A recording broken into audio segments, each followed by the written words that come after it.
কিভাবে একজন অসহায় এতিম ছেলে ডাক্তার হয় এবং তার স্বপ্ন পূরণ করে। তার মা ভীষণ অসুস্থ, তার চিকিৎসা খরচ এবং তাদের জন্য দ্রব্য সামগ্রী ক্রয় করতে সে হিমশিম খায়।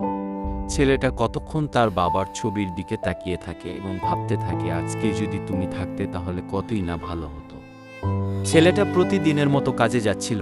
সে লেখাপড়ায় খুবই ভালো, তার ইচ্ছা ডাক্তার হওয়ার। তার লেখাপড়া করতে খুব ইচ্ছে করে। সে তার কাজ খুবই মন দিয়ে করে, কোনো রকম ভুল করে না। সে চায় না তার জন্য তার মালিক ক্ষতিগ্রস্ত হোক। মাঝে মাঝে কাজের ফাঁকে সময় পেলে সে লুকিয়ে লুকিয়ে পড়ার চেষ্টা করে, কারণ তার মালিক দেখে খুব রাগ করবে। যে ভয় সেই কাজ, তার মালিক তাকে দেখে ফেলে এবং তাকে খুবই বাজেভাবে বোকাচকা করে। ছেলেটি কান্না করতে শুরু করে।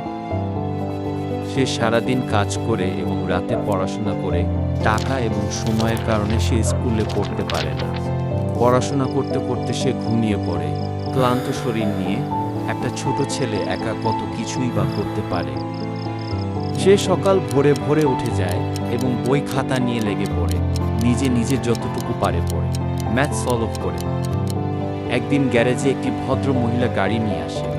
গাড়ি ঠিক করাতে গাড়ি থেকে নেমে ভিতরে যায়। ভিতরে ঢুকতে না ঢুকতেই তার চোখ ছেলেটির উপর পড়ে এবং সে তাকে দেখাতে বলে সে কি করছিল। ছেলেটি তার খাতা তাকে দেখায়। ভদ্রমহিলা অবাক হয়ে যায়। তারপর ভদ্রমহিলা তাকে জিজ্ঞাসা করে, লেখাপড়া করো? সে জবাব দেয়, ম্যাডাম, আমি তো কোথাও পড়াশোনা করি না।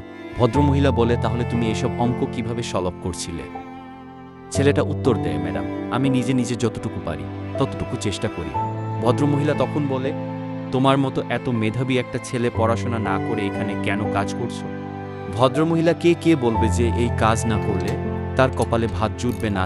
ছেলেটি কিছু না বলে আবার সে তার কাজে চলে যায়। মহিলাটি তার কাছে আসে এবং তাকে ধরে বাইরে নিয়ে যায়। ভদ্রমহিলা তার পরিচয় তাকে বলে। তিনি বলেন, আমি একজন বিদ্যালয়ের প্রিন্সিপাল।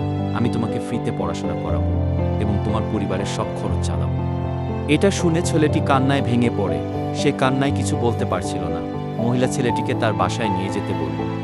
ভদ্রমহিলা ছেলেটির বাসায় গিয়ে দেখে তার মা অসুস্থ, ছোট একটা ঘর, ছেলেটার বাবা নেই, সে এতিম। কতক্ষণ বাসা চারদিক দেখল,